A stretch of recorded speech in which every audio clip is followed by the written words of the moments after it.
আসসালামু আলাইকুম। রেশমা আক্তার চ্যানেলে আপনাদের সবাইকে স্বাগতম। তো আজকে আপনাদের জন্য নিয়ে আসলাম নতুন একটি রেসিপি। তো এই রেসিপিটি হচ্ছে কলা দিয়ে তেলাপিয়া মাছ। আমি কিভাবে রান্না করছি সম্পূর্ণ ভিডিওটি আজকে আপনাদের সাথে শেয়ার করব। তো দেখেন এখন আমি এখানে নিয়েছি ২ টি কলা। তো এই ২ টি কলাকে খুব ভালো করে আমি কেটে নিব। তো খুব ভালো করে এটার খোসা আমি ছাড়িয়ে নিচ্ছি। তো আপনারা এভাবে ইচ্ছে করলে খোসা ছাড়িয়ে নিবেন। তো আমি ভালোভাবে এক, এক করে খোসাটা ছাড়িয়ে নিচ্ছি। তো দেখেন কি সুন্দর তাজা কলা। তো এরকম কাঁচকলা যদি আপনারা খেতে পছন্দ করেন তাহলে অবশ্যই মাছ দিয়ে কিন্তু যেকোনো মাছ দিয়ে রান্না করলে খেতে খুবই মজার হয়। তো আমি দেখেন ২ টি কাঁচকলাকে ভালো করে খোসা ছাড়িয়ে নিয়েছি। তো এখন এগুলোকে ভালো করে কেটে নিবো।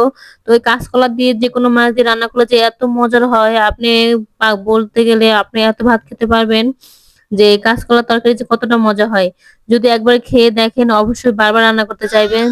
তো দেখেন এখন আমি এটাকে ভালো করে কেটে নিলাম। এক, এক করে ২ টো কলাই সম্পূর্ণভাবে কেটে নিলাম। তো তার আগে একটা বড় কথা হচ্ছে যে কাঁচকলা কাঁচকলাতে একটু হলুদ লবণ দিয়ে ধুয়ে নিবেন। এতে তরকারিটা রান্না করলে তরকারিটা খেতে খুবই ভালো লাগে।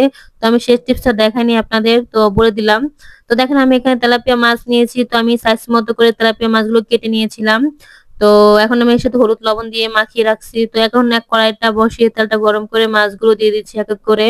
তো দেখতেই পাচ্ছেন মাছটা কতটা সুন্দর ভাবে আমি সাইজ করে কেটে নিয়েছি। তো এখন আমার মাছগুলো এক পাট হয়ে গেছে। তো আমি আরেক পাট উল্টে দিচ্ছি। তো আমার এক পাট হয়ে গেছে, তো আরেক পাট এখন হবে। তো দেখেন আমি উল্টে দিচ্ছি। এভাবে মাছগুলোকে ভালো করে ভেজে নিবেন আপনারা।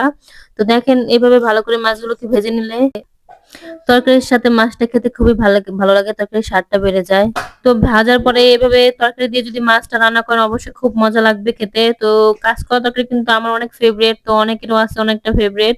তো যারা খেয়েছে তাদের কাছে যারা খেয়েছে তারা জানে কতটা মজার এই তরকারিটা। তো দেখেন এখন আমি এখানে দিয়ে দিচ্ছি আদা চামচ আদা বাটা, আধা চামচ রসুন বাটা দিয়ে দিচ্ছি, ১ চামচ হলদি গুঁড়া দিয়ে দিচ্ছি, ১ চামচ মরিচের গুঁড়া দিয়ে দিচ্ছি, ১ চামচ লবণ। তো আপনারা আপনাদের স্বাদ মতো লবণটা দিয়ে দিবেন। তো মসলাটাকে খুব ভালোভাবে কষিয়ে নেবেন।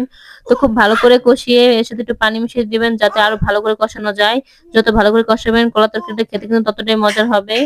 তো দেখেন এখন আমি তরকারির মসলাটা কষানো শেষ। তো এখন আমি এখানে দিয়ে দিব তো কাঁচকলা। তো এই দেখেন যে কাঁচকলাগুলো আমি কেটে রেখেছিলাম সেই কাঁচকলাগুলো দিয়ে দিচ্ছি। তো এক, এক করে সবগুলো কাঁচকলা কেটে দিয়ে দিচ্ছি।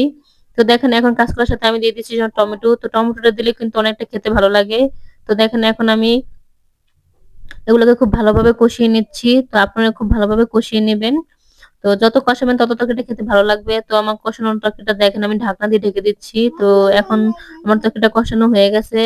তো দেখেন আমি আরেকটু ভালোভাবে নাড়াচাড়া দিচ্ছি। আর কাঁচকলার তরকারি কিন্তু একটু পরপর নাড়া দিতে হয়। তা না হলে কিন্তু লেগে যায়।